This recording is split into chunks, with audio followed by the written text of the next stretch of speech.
Yeah, good evening, Sindhura.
Yeah, good evening, Sindhura. In case you have any doubts, any questions, you can ask right now. In the meanwhile, others will also join the class.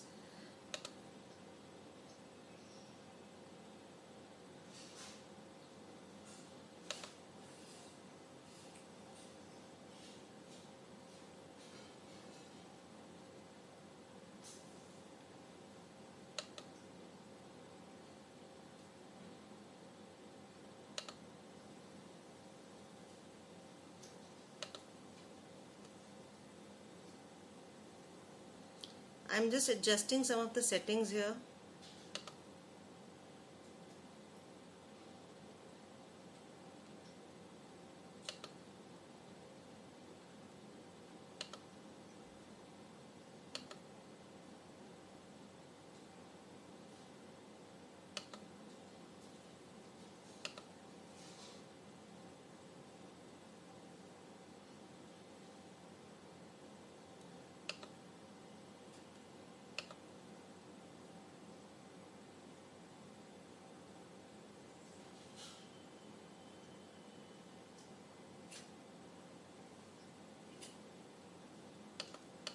Okay, so while you were covering the classes, in case you had any doubts, any questions.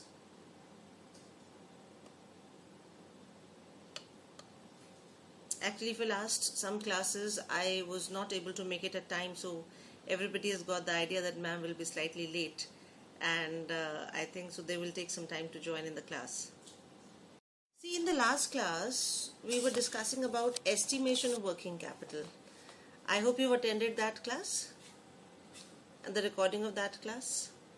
And there I told you the importance of working capital management, right? And then when we were talking about importance of working capital management, there I was talking to you that we have to manage it in two ways. We have to manage it in two ways. One is that how much should be my level of current assets, right? Second is that what should be the contribution of each and every component of current assets in the total current assets. You're getting my point? One is that you decide, okay, what should be the level of current assets in my business, and second is how much should be inventory, how much of money should be blocked in debtors, how much should I keep as cash in hand, how much should be my preliminary expense, my prepaid expenses. So that ways, each and every what we are going to do, we're going to pick up each and every component of working capital, and then we're going to discuss as to how do we manage it well. So the first component that we would pick up is inventory.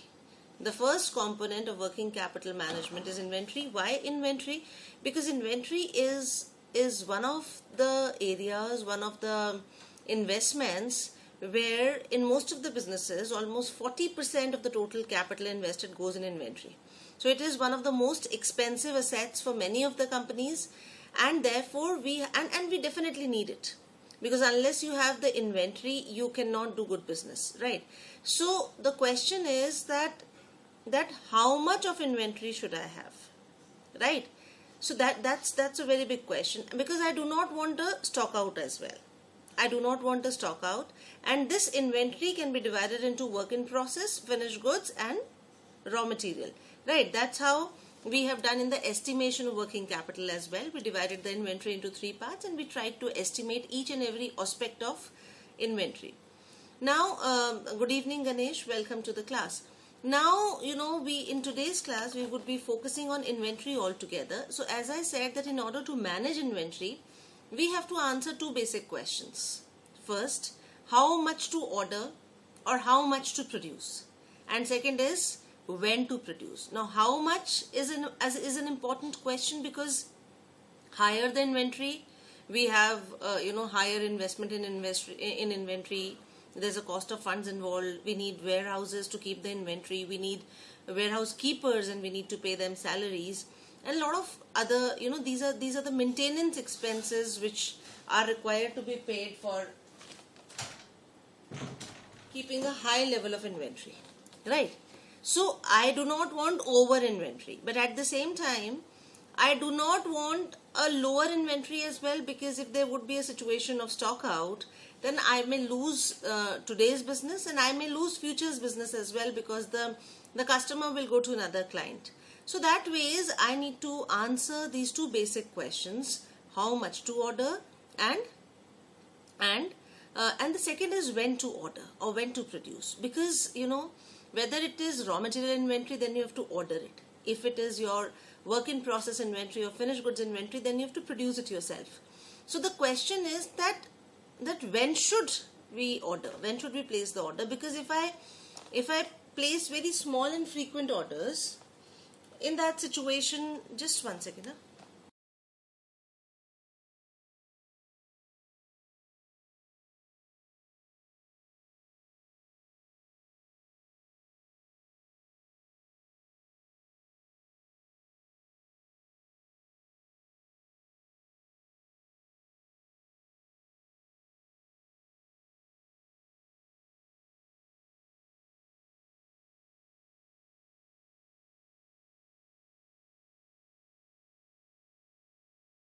So what I'm saying here is that the questions that we had to answer was, first is how much to order, because as I said, we do not want overstock. Second is when to place an order, because every time we place an order, there is a process which has to be involved, because with every order there is a transportation cost. With every order there is an ordering cost, which includes placing coming up with a tender, then inviting the bids, then selection of the bids, and a lot of things, right? So that ways both the things have to be taken into account: carrying cost and ordering cost, as you rightly understand it. Very good. Now, before we go for carrying cost and ordering cost analysis, let us first talk about simple ways of managing inventory. And the first in that is ABC analysis. You've done it earlier also in your cost management paper. What is this ABC analysis? Now, in this ABC analysis, we classify the inventory into three parts.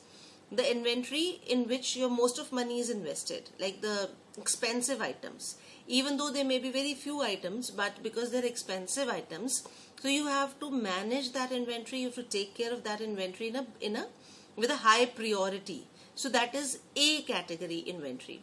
Then there might be some inventory. Which comes under B category inventory, because in this not a very high volume of money is invested, but the number of goods is slightly more. And C is where you have got a large number of goods, and the amount that is invested in these goods is very minimal. So we have to classify this inventory into three parts on the basis of amount of money which has been invested in this inventory, right? Just one second.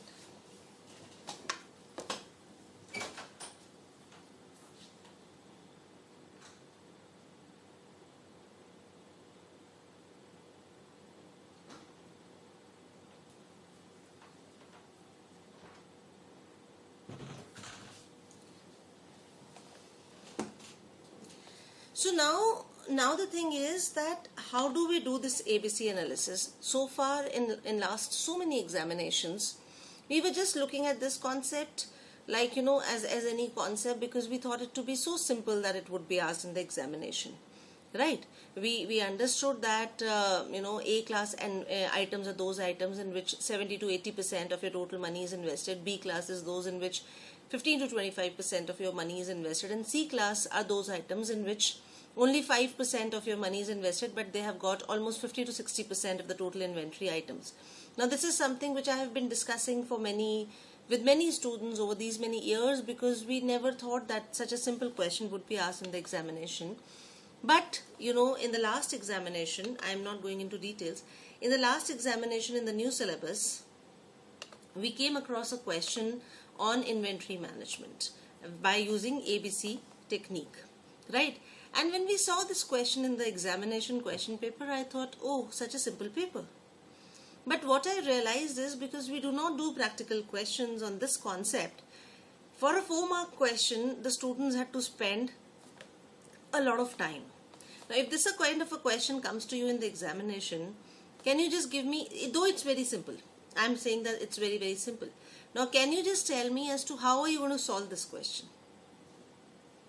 How will you solve this question? Can you give me some steps here? Because the number of items were many. For a 4-mark question, I think it needed some time.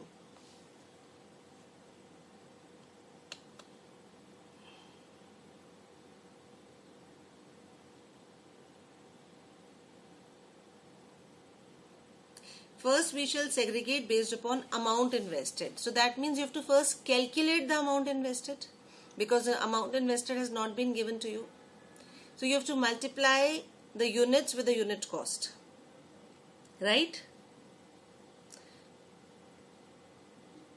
So then you get the amount invested. Then what you have to do? You have to write this amount invested in a descending order, right? Then you have to write this amount invested in a descending order.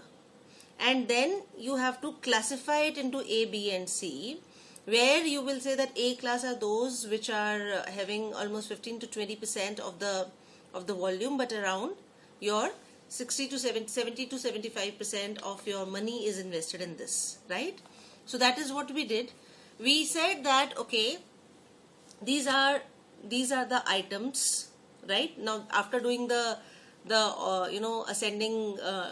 descending order analysis, what we have done is that these are the number of units that have been there, and the percentage of total units also had to be calculated, because A class items are those items in which your 10 to 15% of the money is invested, but around your 70 to 75%, 10 to 15% of the units are there, but around your 60 to 70% of the money is invested here. Now, B class are those items where you have around 50 to 60% of your units, and the amount invested is between 20 to 30%. And C class are the items in which, again, the major number of units are there, but the amount invested is minimal. Now, the question was in such a manner that every student would have given a different answer, because as per you, A can fall in in up to 50%, 60% or 70%, right? But the students could score marks simply by writing these items in the correct descending order, right? So this is where you have to convert it into a descending order, right? You can see this. So that's how, at times, very simple questions are asked in the examination, but because we find it to be too simple, if we do not have practiced it, then what we should do, we should think about it and try to solve it calmly, because at times the number of figures involved, you can see there are a lot of numbers involved in this question. So this may confuse you, because when you are in the examination and when you're sorting out numbers in descending order, you tend to at times lose your patience, because the time is running. Yeah, and another thing is that even though it's very simple, and I'm very sure that any student can do it, it's not a very difficult concept. But the problem that comes is that we are not in a mindset, nor do we have got the time in the examination to arrange 12 items in descending order. that's something which was like, when I saw this question, I was like very surprised that this is a very simple question which has been asked in the examination. But yes, the message that I want to communicate by looking at this question is that at times there would be some questions which would be very simple, but they would require some of your time. So in this situation, because the question is simple and you cannot leave these 4 marks, do not feel that why I have spent so much of time in this question, because it's a short question. It's 4 out of 4 mark questions. Do not consider that so much of time has gone in. Try to manage other questions with slightly lesser time, and then you would be able to solve these kinds of questions also with some patience. So idea is that I want to communicate a message that some of the questions will test your patience also in the examination, and be prepared for that as well. Second concept, which is again a very interesting and a very innovative concept which is applicable these days in inventory management, is just-in-time inventory. Now, what is just-in-time inventory? Inventory, as the name itself is clear, that we do not keep any inventory. As and when we require a particular item, we just get it. It's just at the time that you need a particular inventory item, that item is available to you. Some of the FMCG companies have been able to run this model very well in the last few years, and this is something, because this will reduce your inventory requirements like anything, and you would be able to save so much of investment in business. So this kind of a model can be a very, very successful model. Now the question comes that how do we manage, and how does this particular model works? See, this model believes that, though I have tried to follow this model practically in my various situations, but it does not work practically, because unless you have got the exact tie-ups, and unless you've got the exact kind of time management and exact kind of forward and backward linkages, this model will not work. So what is this model all about? It says that we should keep a minimum level of inventory to just keep the system running, and we should get the exact amount at the moment when they're needed, not a minute before and not a minute after.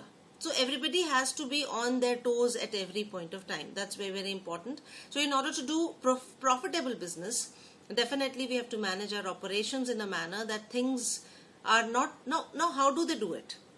What they've done is, this is an attitudinal change which is required in case of just-in-time inventory.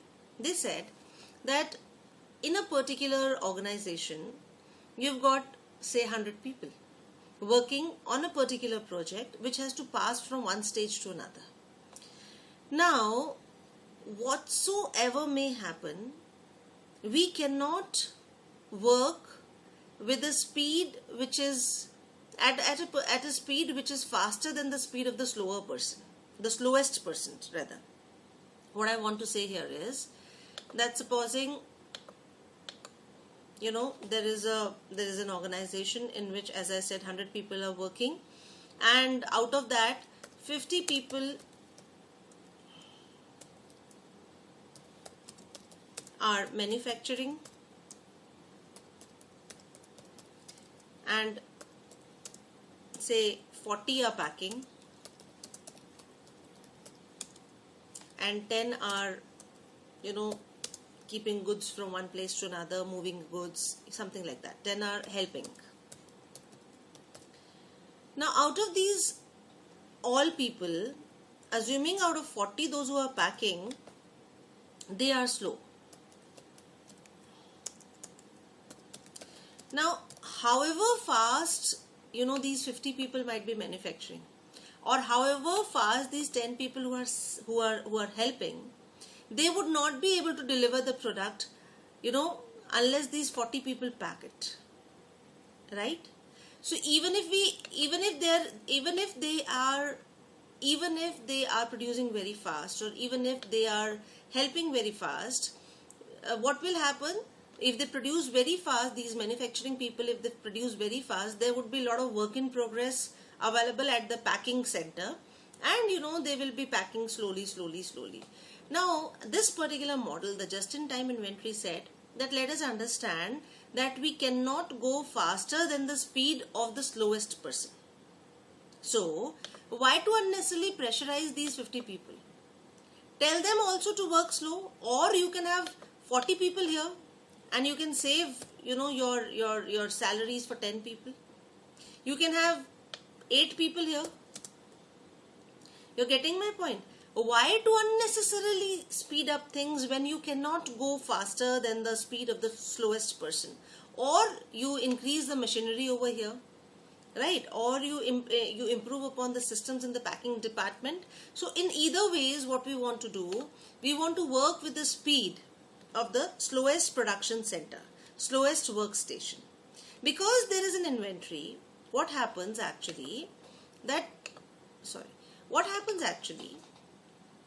many a times what will happen, that supposing we had 50 people here, they were capable of producing, things very fast. So they were capable of producing a particular level of output, say in 3 hours. And they were giving it to the packing department. And the packing department was slow, as I said. Now supposing on one fine day, they produce these items in 3.5 hours. Still nobody will notice it. Isn't it? Because it is the packing department which is always having the stock. So even if a production which should happen in 3 hours, if it gets delayed by 3.5 hours, nobody is going to notice it. Isn't it? So this is going to, again, if we do the work of 3 hours in 3.5 hours, definitely we incur a lot of cost. There would be an electricity cost, there would be depreciation cost, there would be so many costs there would be labor cost. So basically, because we have inventory here, because we have inventory over here, we are not looking at the variability which is happening. Out of 30 days if we are working, supposing on 20-25 days we are producing the same number of items in 3 hours, and in 5 to 10 days we are producing the same items in 3.5 hours or maybe 4 hours, but we do not notice this variability. Because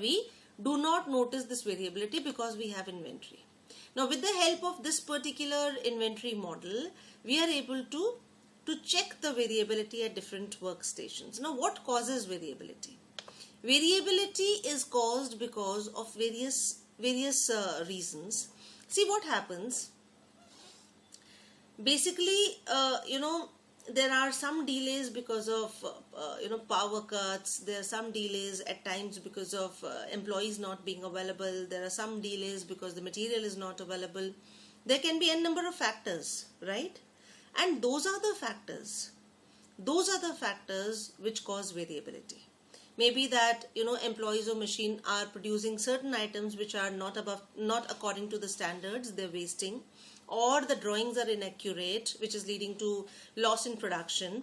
And we're not even noticing these factors because one of the stations is slow, right? So with the help of just-in-time inventory, we start reducing the level of inventory, and we start checking the various departments. Now if we go into just-in-time inventory, what will happen? These people who are packing will get always as much as they can pack. Now on one fine day, if they are not able to get the work as much as they can pack, so you will come to know where the problem is coming from. And actually what we do in case of just-in-time inventory,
can you hear me again? There was a connectivity issue at my end. Can you hear me again?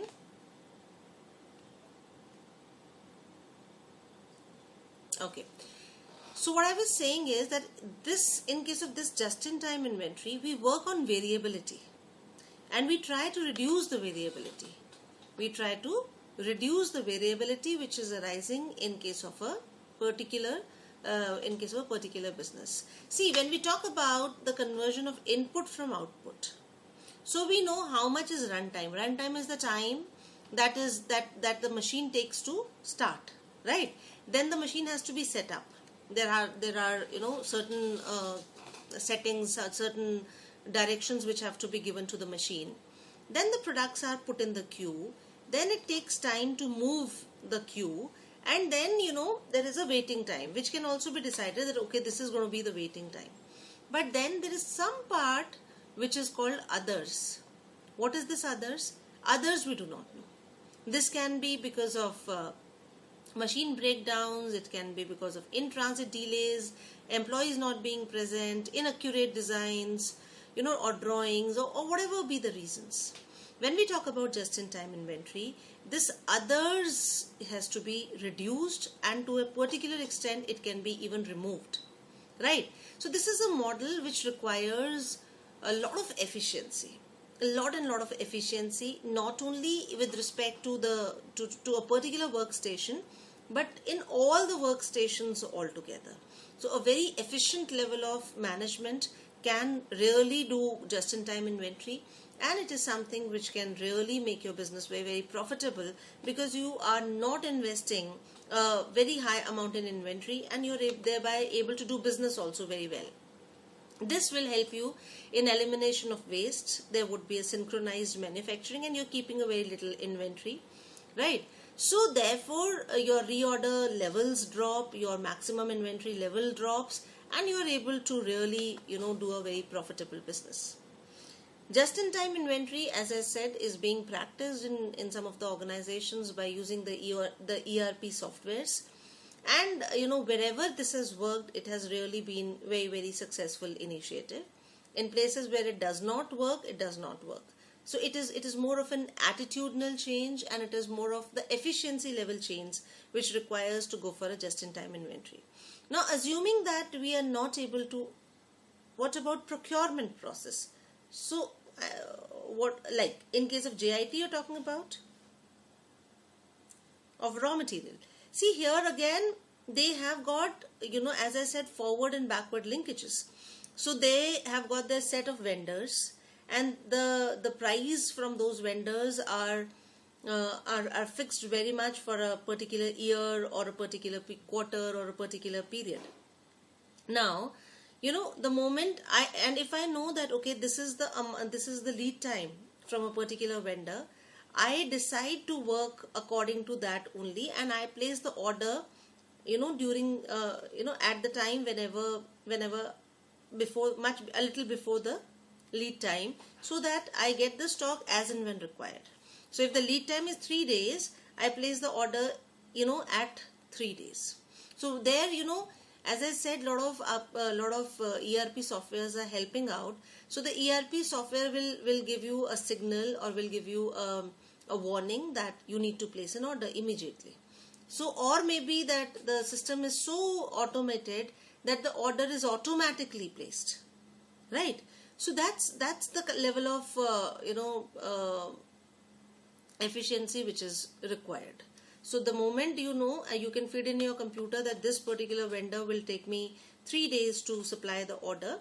Now, whenever my inventory level reaches a particular level, if at all, or if there is a demand, so it comes all the way towards the back side, because you do not have any inventory level. So in the moment you've got an order from your customer, all the things, they go back to back, right? And it's a very advanced technique, but as I said, is being practiced in various companies, and it is a fantastic technique, I must tell you. It works very well for businesses. Next is, and it's like a completely planned way of doing business. They do not take any kind of an erratic thing. They give you like the way you place an order on Amazon or any other website, Flipkart or Snapdeal. Now what they tell you, your order will reach you in 3 days or 5 days or 7 days, right? At the time when you're placing the order, the timeline has been given to you. So how do they do it? Because they also at times procure it from the market. They also have to manage the logistics. So everything, the moment you put in your PIN code, they know that the courier agency is going to take these many days to deliver the order. They know that the supplier is at a particular destination. So in order to get the goods from him, or in order to get the goods ordered from his place, it will take how much time. And based upon that, they give you a commitment, and they work up to that commitments as well. That is also JIT, isn't it? As and when the order is placed, the backward linkage starts working. The courier guy is informed, the vendor is informed, and the order is supplied to the customer. Right, Ganesh? So then we move to the next technique, which is inventory management under the traditional model where we talk about how much of an inventory we should keep, when to place an order. How much of an inventory do we need, and when to place an order. The basic, inventory management techniques wherever we keep the inventory with us. As rightly said by Sindhura a few minutes ago, that we have got the ordering cost and the carrying cost in case we decide to keep the inventory with ourselves. We have discussed about the carrying costs, which are also called the holding costs, right? It's the warehouse rent or depreciation, the operating cost, the material handling or the equipment leasing or the manpower cost, etc., or the cost of material and the interest on that. And then we also discussed about the ordering cost, where every time you place an order, you've got the transportation cost, you've got the the tendering cost, etc., etc. That is called your ordering cost. Now, when we talk about inventory management, whenever we have inventory levels with us, we talk about 4 kinds of models. And all these 4 models are going to work in independent demand situations. Now, what are independent demand situations? It means that the item of inventory that I'm talking about, its demand is not dependent upon the demand of any other item. It's independent. It's the only item that we are going to discuss about. We are not saying that, okay, if you need this, then you also need that. That's not the situation. We're talking about independent demand situation over here. Again, the questions we have 2-3 times discussed: when to place an order and how much should be ordered at a particular time. The 4 models that I have to discuss with you is the first EOQ model, the most well-known model. Many a times, you have done those simple formula. EOQ is equals to 2 and square root of 2AO divided by C. That's what you have done many times. This we would be discussing again. Then you also have a production order quantity model. That's in a situation of a production scenario. EOQ can be used in any kind of a scenario, but wherever you also have got a level of production coming into your production is there, and then demand is there, because in certain cases you produce goods and then the goods are demanded, or there is a demand and you produce little more than the demand, right? The items which are produced may be more than the items which have been demanded, because you want to keep some inventory. So we'll be talking about the production order quantity model. We would be talking about the back order inventory model. This is a situation where, if I can take an order and then produce and then supply, or if I can, if I'm a trader, if I'm not having the stock, I can take the order and supply it to the customer, maybe, after some time once I get the inventory. So that's called a back order inventory model. And the last is the quantity discount model, where in case I order for a bulk quantity, in case I order for a bulk quantity, I get a discount. So these are 4 different situations. We would be talking about the 4 different models in inventory management here. The first, as I said, is the economic order quantity model. Here we assume that the demand is known and constant throughout the year. The lead time is also known and constant. Lead time means the time that the supplier will take to supply you the goods, right? That's called the lead time. That means that if I have placed an order today, my supplier will supply me the goods in a day or a two. So that's called a lead time. When we talk about orders over here, once you place an order, the complete order is supplied to you at one go. This is the assumption of EOQ model. You do not get it in phases. In the EOQ model, we also assume that the quantity discounts are not possible. We also assume that there are only two costs, the ordering cost and the holding cost. There is no third cost. The assumptions as we are taking in EOQ model will be removed one by one when I go to the advanced models. Orders are always placed at the right time, so there are no stockouts and there are no shortages. These are what are the assumptions of EOQ model. There are people who have gone in the next stage and they have tried to remove these assumptions and create some of models, but all the models are based upon the concept of EOQ only. So if we put it in a graphic manner, when we talk about EOQ model, we say that assuming this is time, right, and this is my inventory level. So when I believe that my minimum level is 0, my minimum level of inventory is 0. Whenever it reaches 0, there is no lead time. As in this particular graph, there is no lead time. So whenever I place an order, I get the inventory, and my maximum level is Q over here, because this is what I get when my minimum inventory is 0. So as the inventory level drops down, and comes to 0, I again place an order, right? This is what we assume in the EOQ model in this particular situation as of now. So that means my average inventory would be 0 plus Q divided by 2. That means equals to Q by 2. Right? Right? What is my average inventory over here? It is Q by 2. Okay? So this graph is clear to you? And I can find out the usage rate with the slope of this particular curve, right? So if my usage would be slower, then the slope would be like this, and if my usage would be faster, then the slope would be like this, isn't it? The inventory will be utilized very fast. Okay, now having understood this graph, I want to first say that what is my objective. My objective is that I want to minimize my total cost, which includes the holding cost as well as the ordering cost.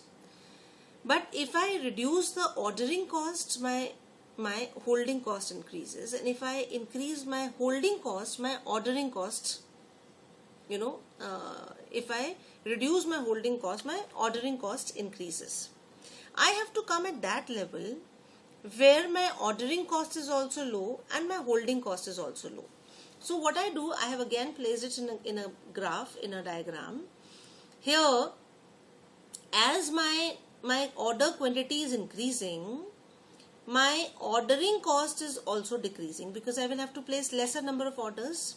If I keep this level of inventory with me, if my inventory level is at this point, definitely I will have to place lesser number of orders, so my ordering cost would be low, but my holding cost would be high.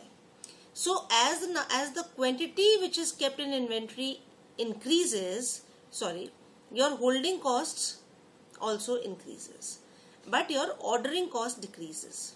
We have to come to that particular point where the ordering cost is equal to the holding cost, because this is the point at which your total cost is the minimum. This is the point at which your total cost is minimum. Is this point getting clear?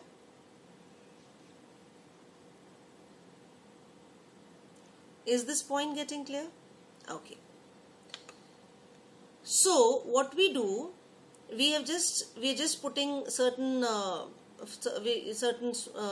symbols for writing the formula. So here we'll say that economic order quantity is Q star, D is your annual demand, S is your setup cost or the ordering cost, and H is your holding cost of inventory. Holding cost of inventory will be calculated on per unit basis. Ordering cost would be on each order. And annual demand is in number of units. This is something which has to be very, very clear. Annual demand is going to be in number of units. Holding cost would be on per unit basis, and ordering cost would be on per order basis, and we have to find out the economic order quantity. We said that economic order quantity will be at a particular level where your holding cost would be equal to your ordering cost, right? Now let us first find out individual costs. We said that your ordering cost would be dependent upon the number of orders that you place, and the number of orders that you place will depend upon your annual demand and your economic order quantity, right? Your annual demand is say 10,000 units and your order quantity is say 1,000, so you will have to place 10 orders, right? And if I have to place 10 orders, then if I have to find out my annual ordering cost, I have to multiply 10 with the ordering cost per order, right? So I get the annual ordering cost, which can be calculated as D divided by Q. D is your annual demand in number of units, Q is the economic order quantity in number of units, and S is your ordering cost per order. Then we come to our average annual holding cost. Average annual holding cost. So how do we find out? I said if the minimum level is 0 and maximum level is Q, your average holding is Q by 2. And if I've got the holding cost per unit and I multiply it with Q by 2, I get the average annual holding cost. Average annual holding cost. It's not the annual holding cost. It's the average annual holding cost. Now what I do? I place them in front of each other because I want to know that Q at which your annual setup cost is equals to your annual average holding cost. So D by Q multiplied by S is equals to Q by 2 multiplied by H. By solving it, I get the EOQ formula. By solving this equation, I get the EOQ formula, which is Q is equals to square root of 2D, or people say 2AB divided by C, whichever way is comfortable to you. So I can just go into a small example. If you are comfortable with the concept, I can skip this example as well. But if you want me to take it up, I can take it up. Anybody?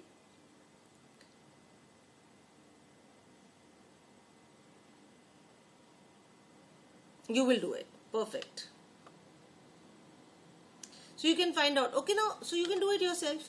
Give me the economic order quantity. You can note down the numbers. We've got the annual demand in 1,000 units. Ordering cost of $10 per order. And holding cost of 0.50 units per year. Assume there are 270 working days in the year. Can you give me, in this particular situation, the economic order quantity? Have you noted down the numbers?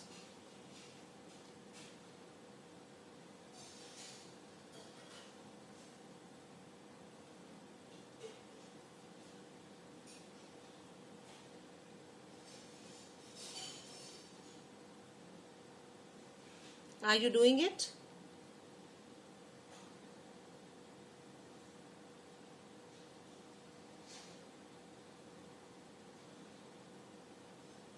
Okay.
Hanji, So Abhishek has been the first one to get the answer as 200 units. Okay, so we take this answer.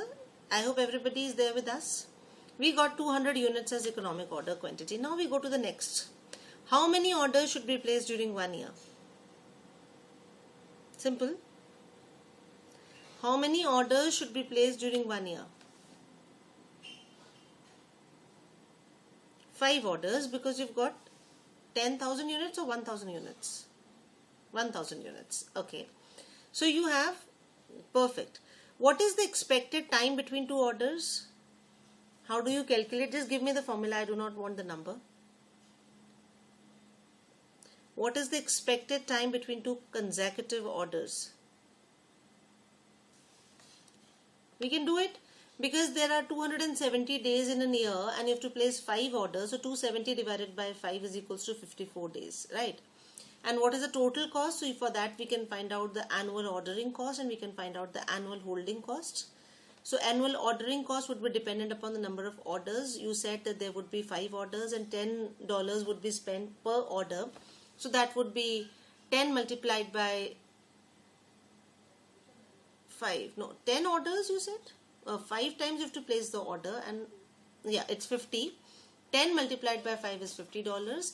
And then you've got the holding cost that is equals to 50 cents per unit.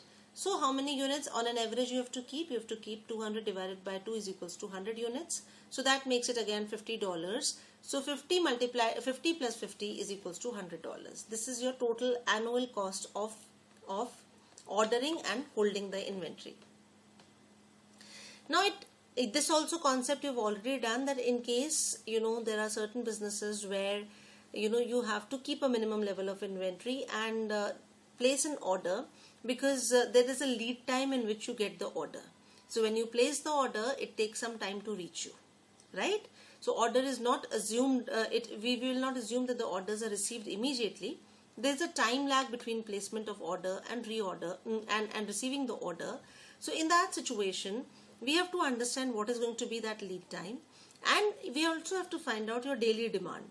So we multiply the daily demand with the lead time and keep some units with us, and at this particular point where our daily demand multiplied by lead time, that means this reorder point arrives, we will place the order, right?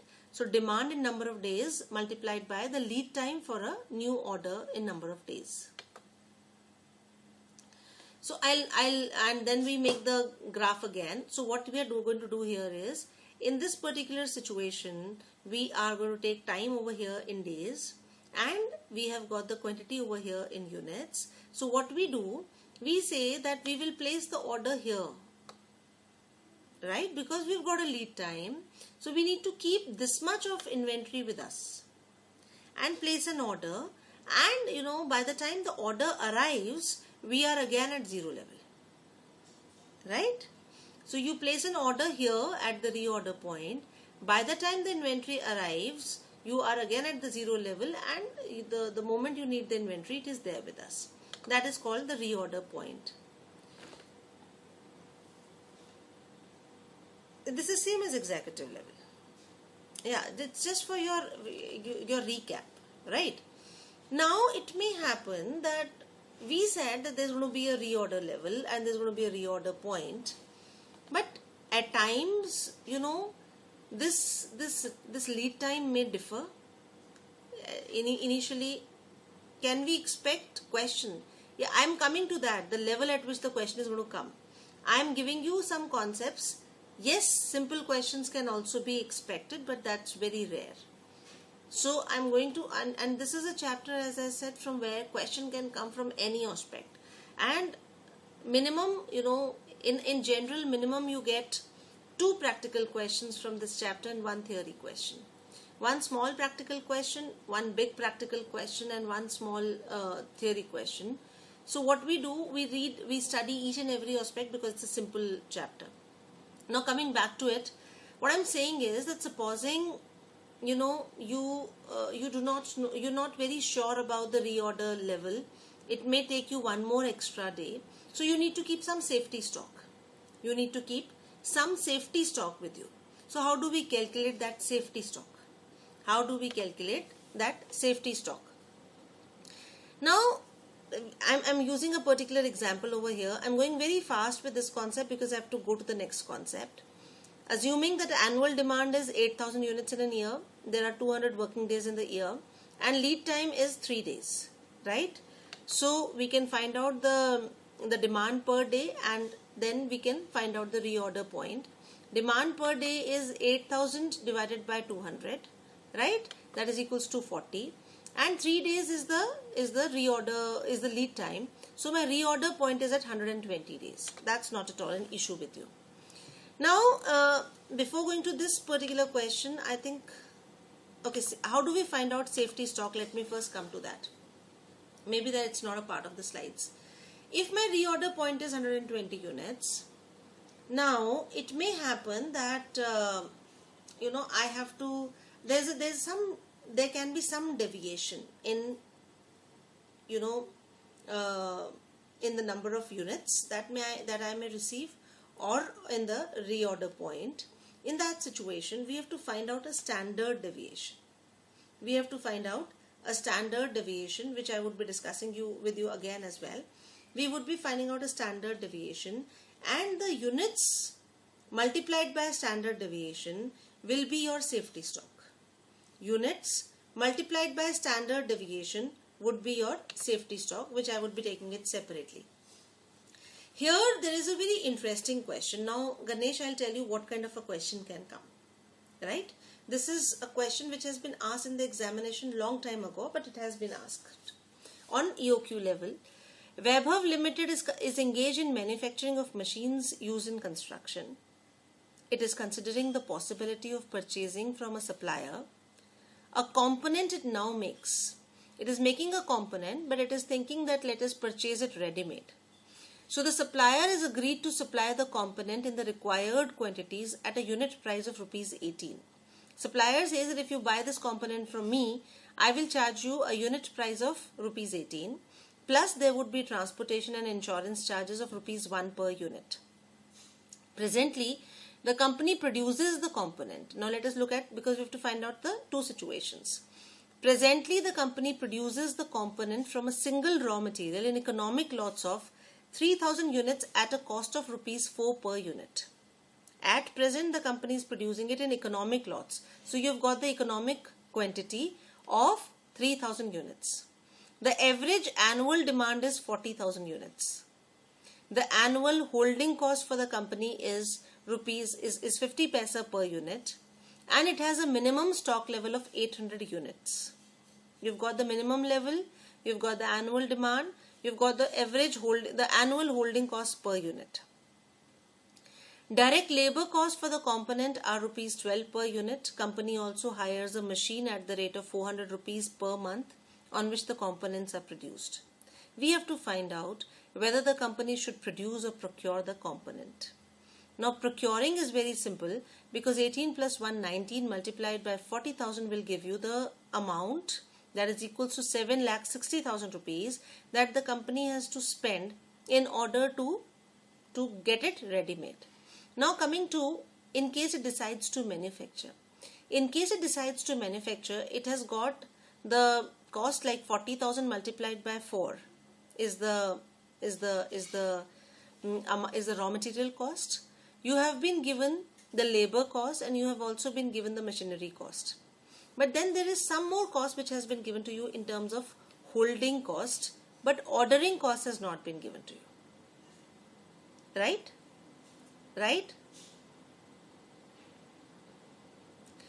So what we have to do, we have to first find out the ordering cost in this question.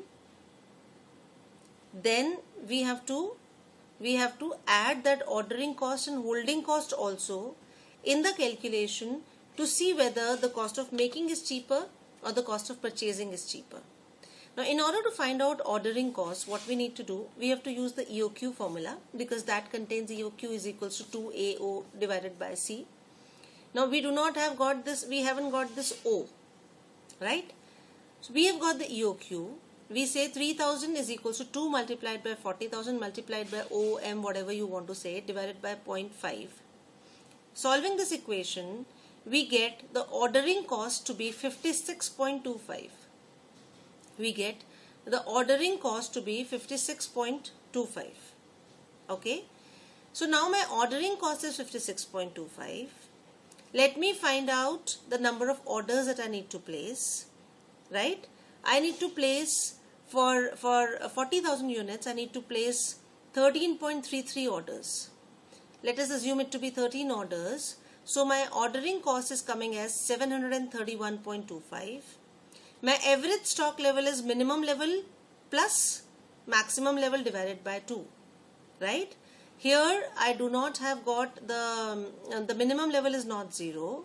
So what I say, I'll take it as minimum stock is equal, because for this I always have to pay the holding cost. 800 units I'm keeping as a minimum stock, right? So on 800 units, I have to always pay the holding cost. For my EOQ, I would be paying because depending upon the graph, if you remember, the EOQ is the maximum level and then it comes to 0. So half multiplied by EOQ is equals to 800 plus half of 3000. My average stock level is 2300 units. I multiply it with 0.5, which is my holding cost per unit, to get the holding cost of 1150.30. So, and then I've got the cost of direct material, which we have already calculated, 40,000 multiplied by 4. I've got the cost of direct labor, which has been given to me as 12 rupees per unit, so that makes it 4,80,000. I also have been given the higher charges of machinery of rupees 400 per month, so for 12 months it would be 4,800. I add all of them together to find the cost of manufacturing to be 6,46,681. Compare it with the purchasing cost of 7,20,000. Add to it the transportation cost of 40,000 rupees. So my purchasing cost is coming as 7,60,000 and my manufacturing cost is coming as 6,46,000. Now since the manufacturing cost is lower, I go for manufacturing and not for purchasing. So you got my point. With the same information, now the situation has been given to you and you have to find out that which particular option is more suitable for the company. You got it? So there was some level of patience which was required to recap the concepts because we had to go to this level of understanding. Got it? Got it? Chaliye. Now, there was another theory question in the examination that the concept of economic order quantity is losing its importance for the companies managing their businesses strategically. Comment upon the statement. So what are you going to think about this situation? Is it true? Which particular model would you recommend or would you discuss in this kind of a question? You will talk about just-in-time inventory. Very good. So we said that in case of EOQ, we were talking about carrying cost and ordering cost. It is at that particular point where both the costs are at the minimum level and both of them are equal.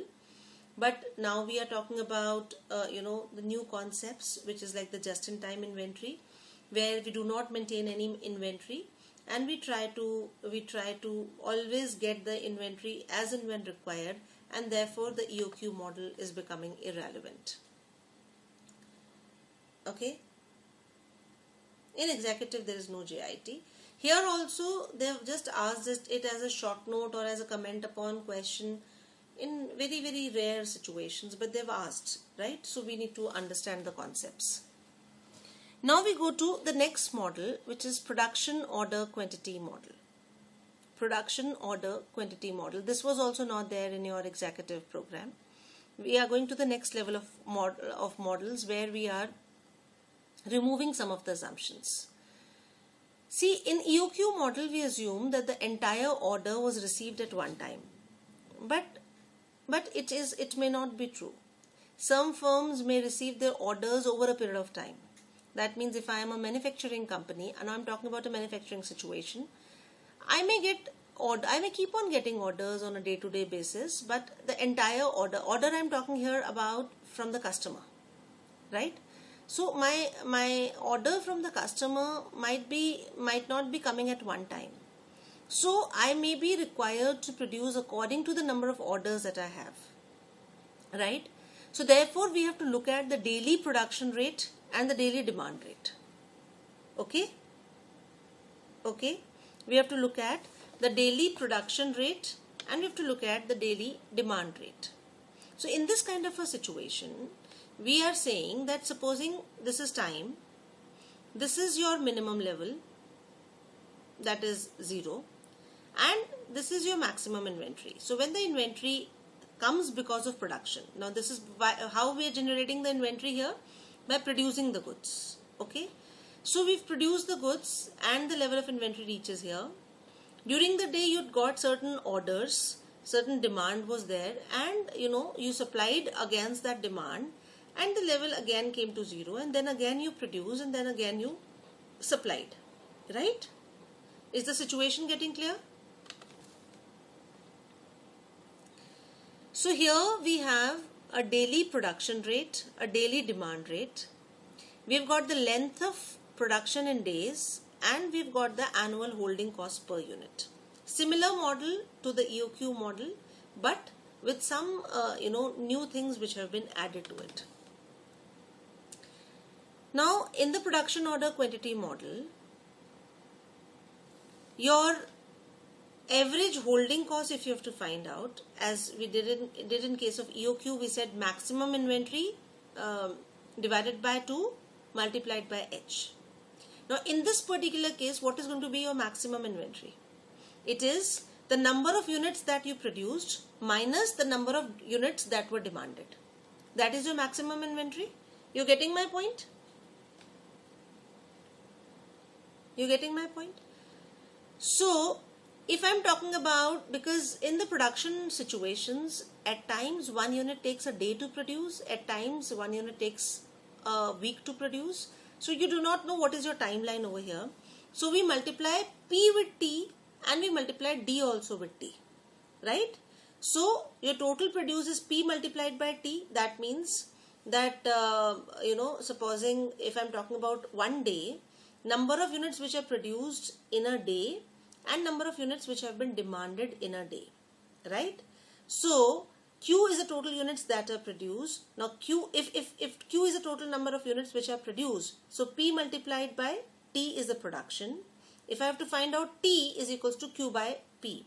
Without going into much of mathematics here, let me come to what is my annual holding cost in this model. My annual holding cost can be calculated using the formula Q by 2 multiplied by 1 minus D by P multiplied by H. यहाँ पर earlier आपके पास क्या था? Q by 2 multiplied by H, right? इस फॉर्मूले में एक चीज हमने ऐड कर दी, which is 1 minus D divided by P, कि जितना हमने प्रोड्यूस किया था उसमें से जितना डिमांड हो गया वो हमने हटा दिया, because that is not a part of Q. You getting my point? You're getting my point? So Q by 2 multiplied by 1 minus D divided by P multiplied by H, and my annual setup cost, as we have been doing in case of EOQ, is D by Q multiplied by S, where D is the annual demand, Q is the economic order quantity, and S is the cost per order. Now here I have to, in the production order quantity model as well, I have to make holding costs equal to the ordering cost, right?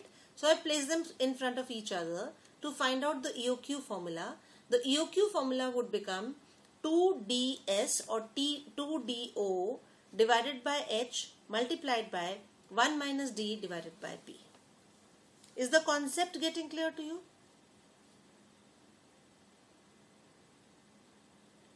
Is it getting clear? Has the formula been made clear to you? Any questions here? Any questions? Any doubts? Nothing. So we go to a review question. The question is, Bharti Fiber Products produces a special fiber at the rate of 5000 meters per hour. the fiber is used in other products made by the company at the rate of 20,000 meters per day. Now you can see the difference in here. This is per hour and this is per day. Cost of fiber is rupees 5 per meter. Inventory carrying cost is 25% and setup costs are 4,050. Setup is your ordering cost. Compute the optimum number of cycles required in a year for the manufacture of this special fiber. Working hours per day are 8 hours. Assume 365 days in a year. Okay. So you have been given a situation where you have to find out what do you have to find out? You have to find out the optimum number of cycles required in an year. Okay? In order to do that, you need to know the optimum number of quantity which has to be produced. Right? Then only you can find out the optimum number of cycles which are required in an year to manufacture the special fiber. Okay, ji? Any doubts on the question? We have to simply apply the production order quantity model formula, which was 2ds divided by h multiplied by 1 minus d divided by p. Okay. We have been given the production rate to be 5,000. What has not been mentioned?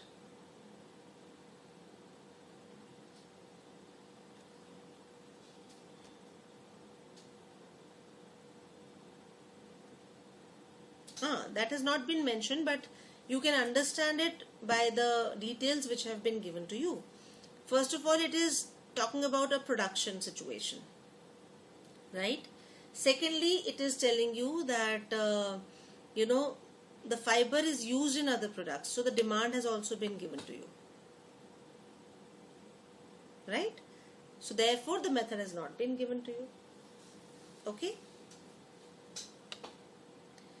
So we have been given the production rate to be 5,000 meters per hour and the usage rate is 20,000 meters per day, and there are 8 hours in a day. So I can find out the usage rate also on an hourly basis, or I can convert the production into daily basis, but that will unnecessarily complicate the numbers by increasing the numbers in a sizable extent. So that rather than making the denomination to a larger number, we should try to make it to a smaller number. So 5,000 meters per hour is your production and demand is 2,500 meters per hour. You have been given the carrying cost is 25%. What is given to you?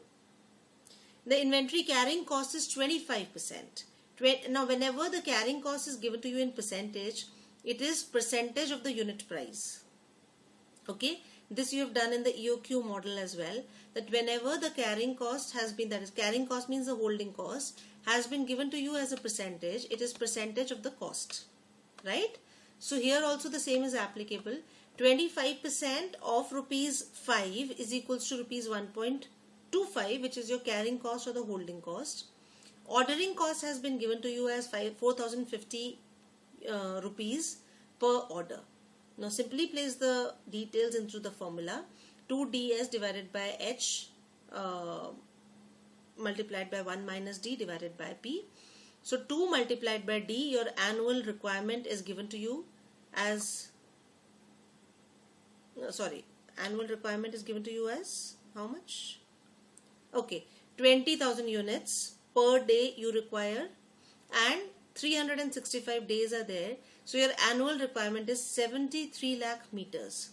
So 2 multiplied by annual requirement multiplied by the ordering cost divided by the holding cost multiplied by 1 minus d divided by p gives you the annual requirement, the economic order quantity, economic production quantity rather, not the economic order quantity, economic production quantity to be 3,07,584 units. So every day you should produce 3,07,584 units. If you do that, how many cycles, every time when you run the production you should produce 3,07,584 units. If you do that, how many times do you have to produce? You have to produce 73 lakh divided by 3,07,584. So that means you have to run 24 cycles.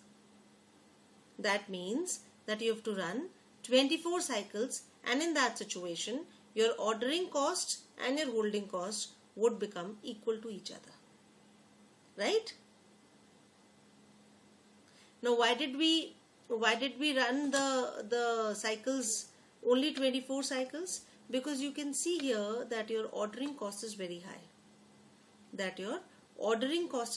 So every time when you set up the machinery, this is called a setup cost in case of production situations.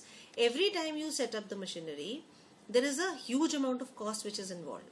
So it is suggested that you set up the machinery only 24 times in an year, and so that you are able to produce as much, because your inventory carrying cost is very low, but your setup cost is very high. So number of cycles have to be very, very limited.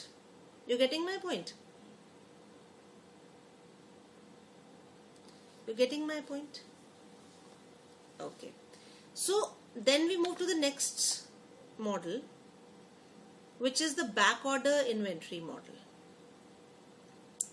Now, I hope now the topic is becoming interesting, right? Because we are rebuting each and every assumption from the EOQ formula. In this particular situation, we are saying that as per EOQ formula, it said that the stock outs are not there. But here we are assuming that there is a stock out, and we are taking back orders. Back order means that you give us the order, and as soon as we get the stock, we'll be supplying to you. That's called a back order situation. Okay? So we assume that sales are not lost due to stock out. We keep the orders with us, and as soon as the material arrives, we first give it to those who have placed the order, and then whatever is left out, that is our inventory. Okay, ji? The situation is getting clear? But this back ordering that we are doing, this back ordering will also have a cost. This back ordering will also have a cost, right? So we have to understand what is the back ordering cost per unit per year. Then the quantity which is back ordered is given by small b, and the back ordering cost per unit is given to you by capital B. ठीक है? एक है कि आपने कितनी units का back order लिया है, और दूसरा पर यूनिट बैक ऑर्डर की कॉस्ट कितनी पड़ रही है. ठीक है? So your maximum level would be Q minus B, क्योंकि जब भी आपकी इकोनॉमिक ऑर्डर क्वांटिटी अराइव होगी, already you would have an order for B, small b, so your maximum level would be Q minus B, right? So the graph becomes that your minimum level is 0. You've taken an order of B, which is in the situation of stock out. So when your order, at this point when you place the order and the quantity arrives, now you first give it to those who have ordered it earlier. So your maximum level is Q minus B. Okay? Maximum level is Q minus B.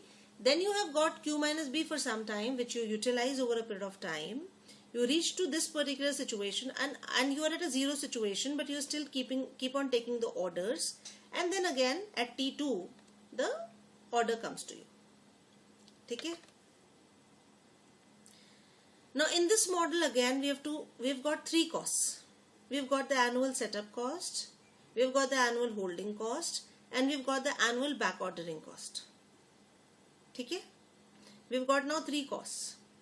So your ordering cost remains the same, D by Q multiplied by S. Your holding cost as per the EOQ model is average inventory level multiplied by H. यहाँ पर average inventory level is Q minus B divided by 2.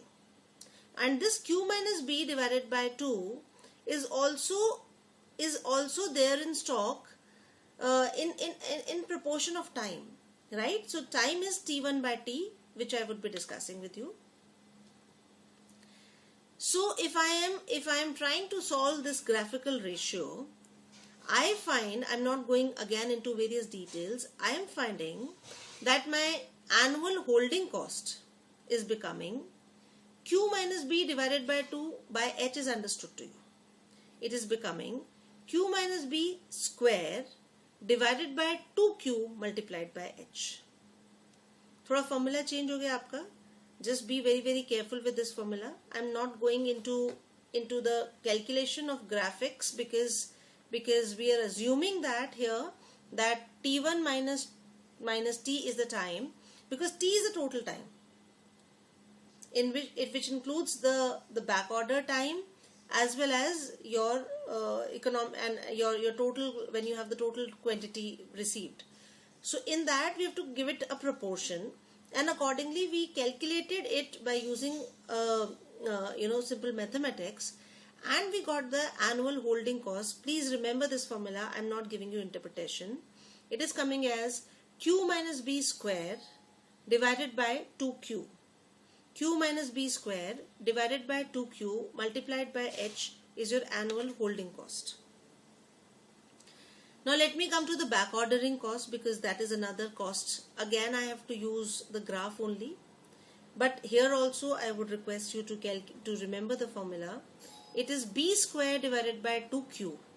B square is the number of units back order, and capital B is back ordering cost per unit, right?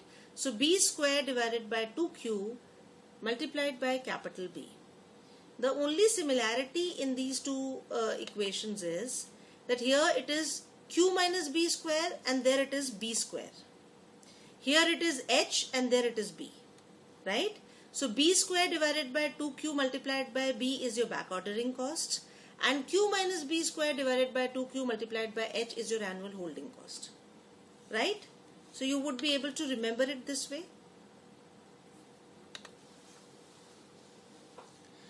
So in the total cost I've got the holding cost, I've got the back order cost, and I've got the setup cost or the ordering cost. I have to equate, right? I have to equate these costs. So my formula becomes economic order quantity is equals to 2ds divided by h is your normal formula. To this you add h plus b, which is holding cost plus back order cost divided by back order cost. H plus b divided by b, and your back order quantity can be calculated as q multiplied by h, which is your total quantity, multiplied your economic order quantity multiplied by holding cost divided by back order cost plus holding cost. Lot of formula that you have to remember now, and you have to remember because they're asked in the examination. Anji, so would you be able to remember them? Because this is for the first time that I'm asking you to remember something. Because here we have to take derivatives, and if we go into calculation of these formulae, then it becomes very very complicated. So I am asking you here to remember this formula, and because I do not want to go into that complication, please do that. Remembering would not be very very difficult, I hope. Let me try a question with you so that you are more familiar with the concept. It says that the following information is related to Evergreen Limited. Unit cost is 200 rupees per unit. Ordering cost is 320 rupees per order. Carrying cost, which is also called the holding cost, is rupees 40 per unit. Back order cost, that is denoted by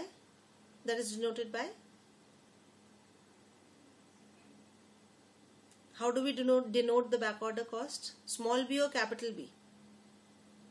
No, it is capital B, right? It is capital B. It is denoted by 20 rupees. It is 20 rupees per unit, and your annual demand is 2000 units. You have to find out the minimum cost order quantity. Minimum cost order quantity is the economic order quantity.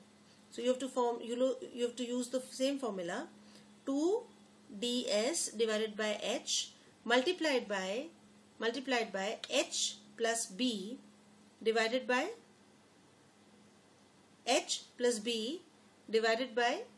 h, right? So same formula you have to use, and you get the economic order quantity, which is 2 multiplied by 2000 multiplied by 320 divided by holding cost per unit This again multiplied by holding cost plus back order cost divided by holding cost. This gives you the economic order quantity to be 310 units. Is it fine with us?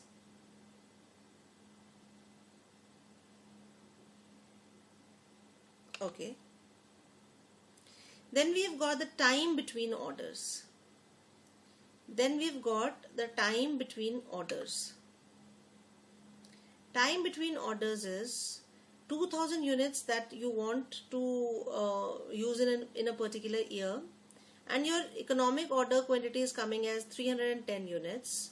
So the time between orders can be calculated as 2000 divided by 310. This is the number of orders, and then 12 divided by the number of orders gives you the time between the orders, which is coming as I can take it as 1.86 months, right? Which is coming as 1.86 months. Now the next part is minimum back order quantity. You have to find out now back order quantity. It is denoted by small b. It is denoted by small b. For that you have already got the formula. It is Q multiplied by H divided by B plus H. Q you have already calculated, right? Q you have already calculated. Q multiplied by H divided by B plus H.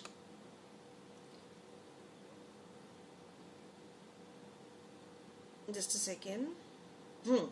So Q is 310 multiplied by H, which is 40 rupees, divided by B plus H, which is 20 plus 40. This gives you the back order quantity to be 207 units. Minimum number of back orders now you can also calculate, but we were required minimum number नहीं होना चाहिए, minimum back order quantity होना चाहिए यहाँ पे, ठीक है? Then we have to find out the maximum inventory level. Maximum inventory would be Q minus B, right? So my Q is 310 and my B is 207. So my maximum level would always be 103 units. Then I have to find out the overall annual cost, which includes the purchase cost, which is 2000 multiplied by 200 is equals to 4 lakhs. Plus I've got the ordering cost that can be calculated by the number of orders, and I've got the holding cost. I can also calculate the back order cost, which has not been done in this particular situation, depending upon the number of back orders and the back order cost per unit. ठीक है जी? Any questions now?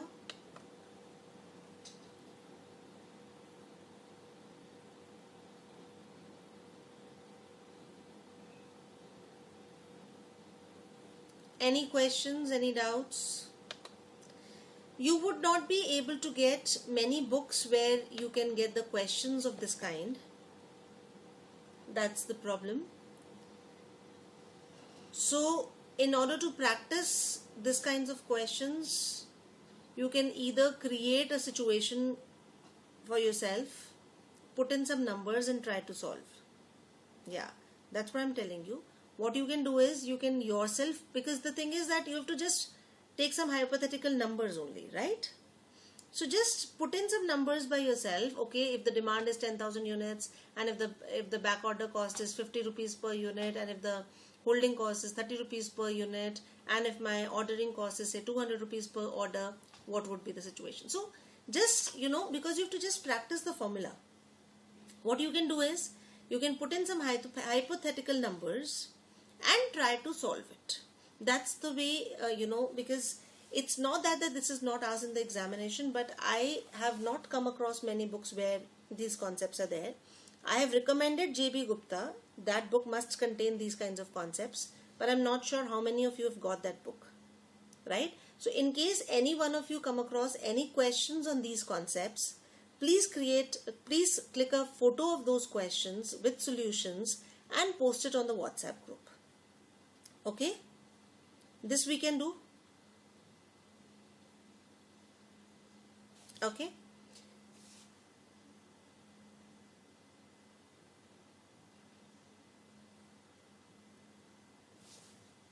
Or what you can do is, if that is not a possibility, you can create a hypothetical question for yourself, try to solve it, put it on the group and let others also solve it, and you can compare your numbers. Isn't those are the better ideas? You would be able to practice also, and others would also be able to practice. So you would learn by sharing. Okay. So I think with this today we'll have to close because the time is running very fast. I would be taking the production order quantity model maybe in the next class. That's a simpler model, not very simple rather. On that also we've got the questions in the examination. But these were two models which I wanted to discuss today. So that target has been achieved. Now we would be moving ahead with the last part of inventory management maybe in the next class, and then I'll be continuing with you with the debtors management. Debtors management again is a very important area.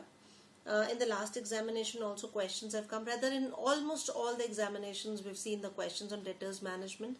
Again, not a very complicated concept, and very interesting, but again it requires some practice. Okay, so I think we'll close today. In this week I would be finishing with, I think, working capital management, and the complete topic would be there for your exam preparatory. Okay, which will include your inventory management, your debtors management, your estimation we've already done. Maybe a slightly advanced level question can come on estimation of working capital if you are okay with that. Otherwise, I'll be just testing you on inventory management and debtors management. So what do you say?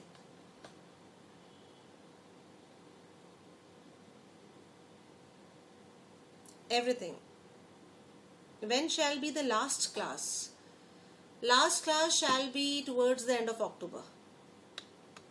By October, I think, or maybe early November, we would be finishing off with the syllabus. Okay. ATLP would go till, I think, 20th of November. Because once I finish off with FTFM, I will be increasing the number of classes for ATLP, and then maybe that then we'll have 3 classes for ATLP and 1 test for FTFM. I'll be adding 1 more test of FTFM and 1 more class of ATLP after I finish off with FTFM. Okay, so we finish off with ATLP, and then there would be 2 tests per week per subject. So that's how we generally work. Okay, so with this we close. After finishing the classes, there would be 2 tests per week per subject. Okay, ji. So with this we close for today. Good night, and start practicing now. You may